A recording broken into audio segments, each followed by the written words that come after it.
What is up guys, my name is Chase and this is my 2017 iPhone X.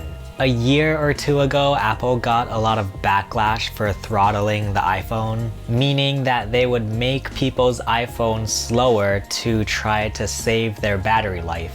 After they got into a bunch of legal trouble, they released a setting on the iPhone where you can check your battery performance. So now if you go to the settings app, you press battery, and then battery health, it'll show you how well your battery is doing.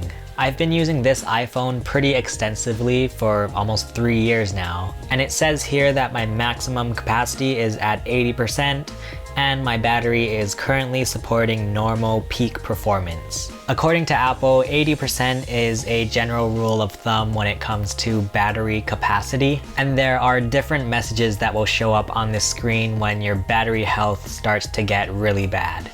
Like my mom's iPhone 8 says, an Apple authorized service provider can replace the battery to restore full performance and capacity. Luckily my iPhone isn't that bad yet, but I do think it might be getting there. It also doesn't help that I've been using my iPhone way more now that there is a stay-at-home order.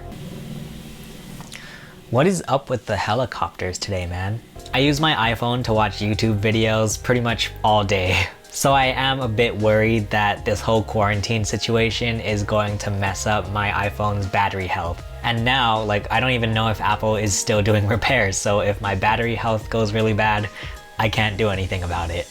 Let me know in the comments what you guys have been up to in this whole situation going on. Feel free to like this video, subscribe to my channel if you're new. I'm trying to get to 500 subs by the end of this year, and hit that notification bell so you know when I upload my next video. For now, my name is Chase and I will see you guys again soon. Bye.